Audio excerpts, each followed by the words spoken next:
Hi everyone, কেমন আছো সবাই? আশা করি ভালো আছো। এখানে যে মাংসগুলো দেখছো এগুলো হচ্ছে গরুর মাংস, সলিড মাংসগুলো। এই তেহারিটা আমি আমার মতো করেই রান্না করব। সেজন্য যা লাগছে এখানে অবশ্যই গরুর মাংস লাগবে। আর এই গরুর মাংসটা হাড্ডি ছাড়া আমি এখানে কিউব কিউব করে কেটে নিয়েছি, বাইট পিসেস। আর এই মাংসটাকে আমি ভালো করে ধুয়ে ক্লিন করে তারপরে এক প্যাকেট ন্যাশনালের সিন্ধি বিরিয়ানি মশলা দিয়ে মেখে রেখেছিলাম ঘন্টা দুয়েক।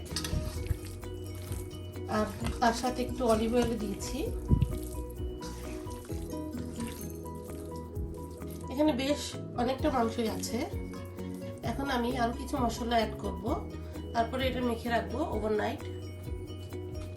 যে মশলাটা আমি ইউজ করেছি সেটা হচ্ছে এটার এক প্যাকেট আমি দিয়েছি এর ভেতরে। এখন আমি এখানে টক দই দিব 3 টেবিল চামচের মতো, সাথে দিব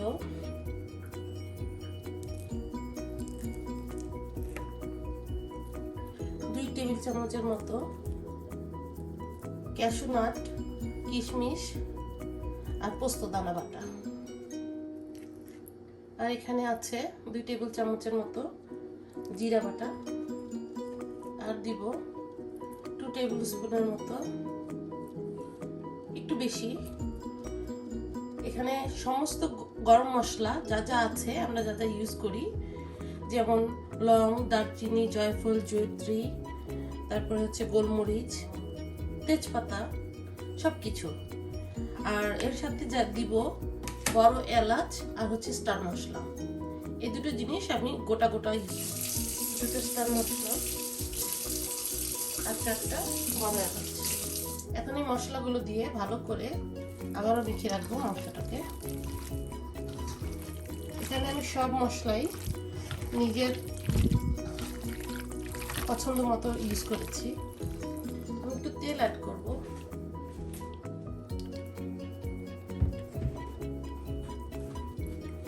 মাংসটা আমি মাখিয়ে রাখবো ওভারনাইট। এতে মাংসটা অনেক সফট হয়ে যাবে আর সমস্ত মশলার যে ঘ্রাণ সব মাংসের ভিতরে চলে আসবে।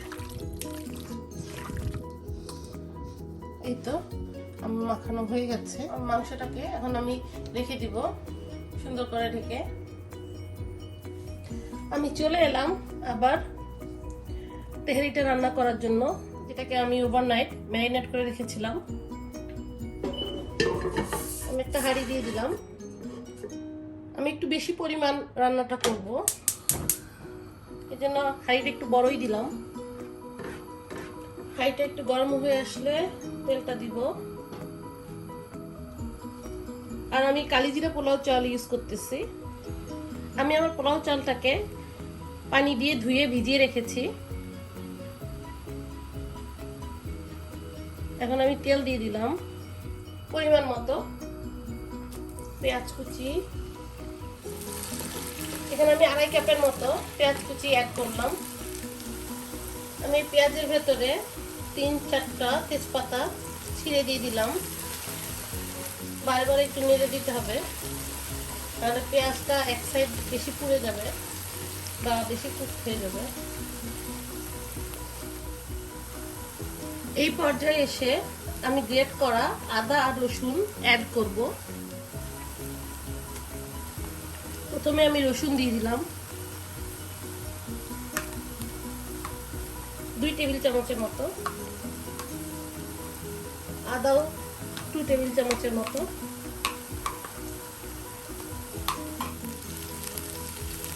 পেঁয়াজের সাথে এই আদা রসুনটাকেও আমি সুন্দর করে ভেজে নিব। তেহারি রান্না খুব সহজেই করা যায়, খুব অল্প মশলা ইউজ করলেই হয়ে যায়। কিন্তু আমি এখানে একটু বেশি মশলা ইউজ করব, কারণ আমার কাছে একটু মশলাদার চাল খুব ভালো লাগে। আমার মশলাটা সুন্দর একটা ভাজা ভাজা ঘেরান বের হয়েছে। দেখতেও খুব সুন্দর একটা আসছে, টেক্সচার আসছে। আমি এটাকে আর বেশি লাল করব না। এখন আমি মাংসগুলো দিয়ে দিব।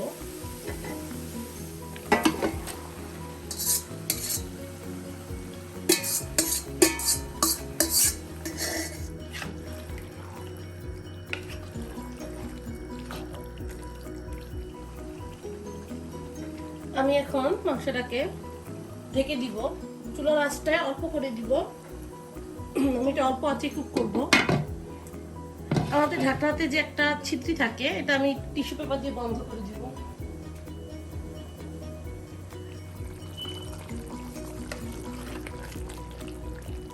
আমার মাংসটা থেকে প্রচুর পরিমাণে পানি বের হয়েছে। এর জন্যই আমি চুলার আঁচটা একটু কমিয়ে দিয়েছিলাম। এখন এই পানির ভেতরেই মাংসটা সিদ্ধ হবে। আমি এক্সট্রা কোনো পানি অ্যাড করব না। আবারও ঢেকে দিব। খুবই সুন্দর একটা স্মেল বের হয়েছে।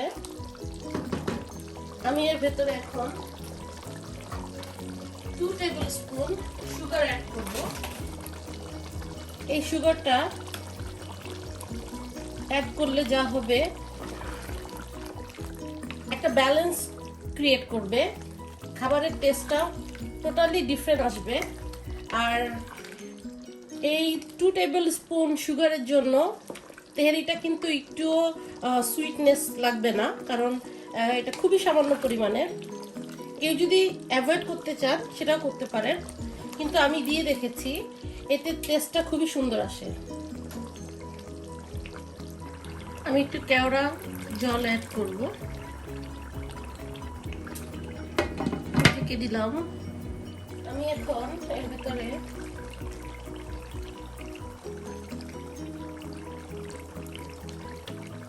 দেড় টেবিল চামচ ঘি অ্যাড করলাম।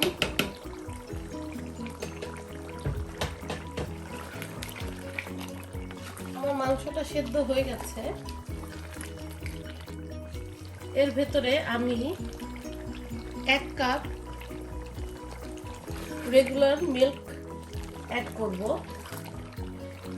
আমি এই 1 কাপ রেগুলার মিল্কের ভেতরে 2 tablespoon powder milk add করে নিয়েছি।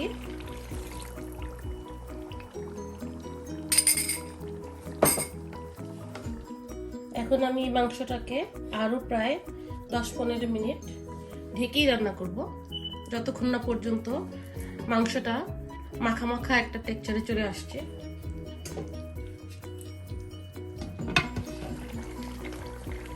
আমার মাংসটা অলমোস্ট হয়ে গেছে। আমি আরেকটু ঝোল শুকালে মাংসগুলো তুলে নিব।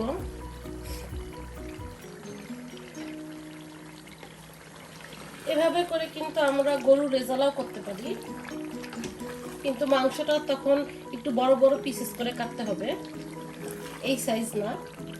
এটা তো তেহারির জন্য কাটা। আমি এখন চুলোর জালটা একটু কমিয়ে তারপর মাংসগুলো তুলে নিব।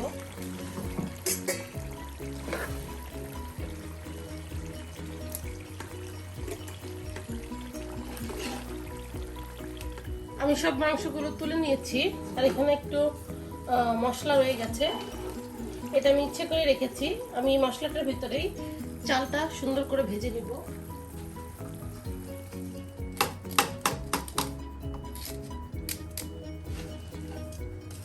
আমরা দোকানে যে তেহারিটা খাই ওটা একটু সাদা সাদাই থাকে, কারণ এখানে মশলা খুব কম পরিমাণের ইউজ করা হয়।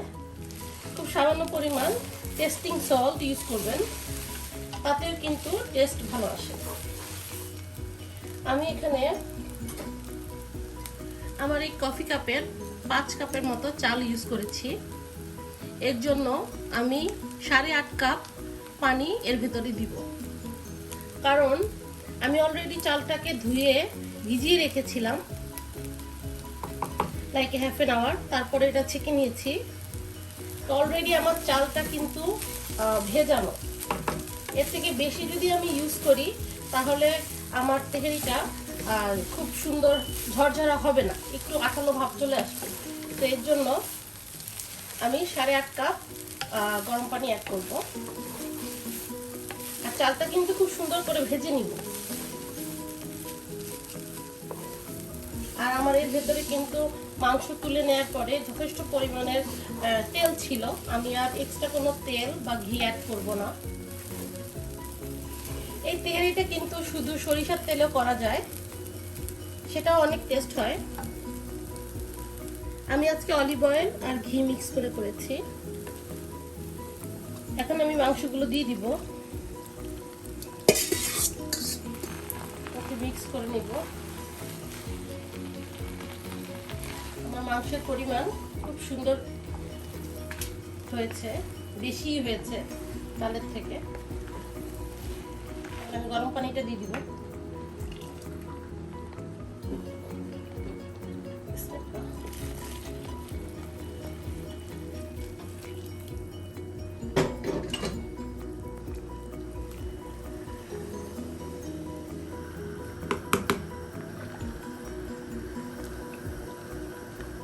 চুলার জলটা পুরো হাই করে দিচ্ছি।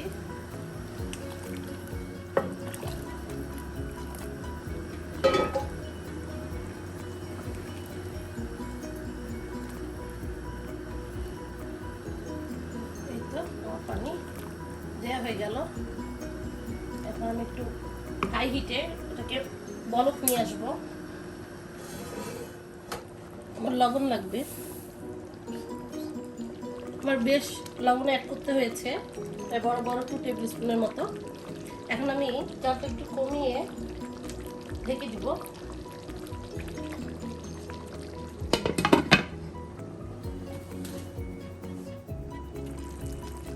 আমি প্রায় 7-8টা কাঁচামরিচ দিয়ে দিয়েছি।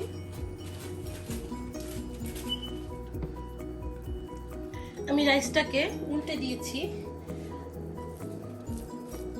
পানিটা একেবারে খুব সুন্দর সমান সমানই হয়েছে। এখন আমি আমার এই পাতিলটার নিচে আমি একটা তাওয়ার মতো দিয়ে দিয়েছি, যাতে স্টিমটা সরাসরি আমার রাইসটাতে না লাগে, তাহলে হয়তো লেগে যেতে পারে। এভাবে আমি রেখে দিব। আমি একটু উল্টে দিব।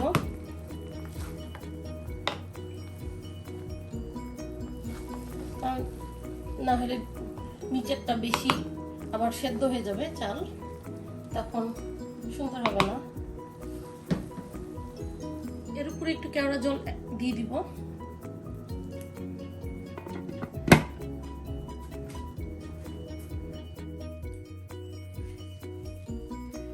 এই তো আমার তেহেরি রান্না শেষ হয়ে গেল। দেখেন কি সুন্দর হয়েছে, একটা চালও ভাঙে নাই বা লেগে যায়নি, খুব সুন্দর ঝুরঝুরা হয়ে গেছে রাইসটা। যখন এটা সার্ভ করবেন অবশ্যই পেঁয়াজ বেরেস্তা করে উপর দিয়ে নেবেন, তাহলে একটা খুব সুন্দর একটা লুক আসে, আর এমনিতেও একটা সুন্দর টেক্সচার হয়। আমি দিচ্ছি না, কারণ আমার মেয়ে পছন্দ করে না, এর জন্য এটা আমি প্রায় ভিডিওতেই বলি। কারণ অনেকেই হয়তো বলবেন যে পেঁয়াজ বেরেস্তা কেন দেই না, দিচ্ছি না। তো আমার ফ্যামিলিগত রিজনেই আমি এটা ইউজ করি না। আর আমি যা বলেছিলাম, একটু মশলা থাকলে রাইসটাও খেতে অনেক ভালো লাগে। আমি একটু একটা প্লেটে তুলে দেখাচ্ছি। এই যে দেখেন কেমন হয়েছে।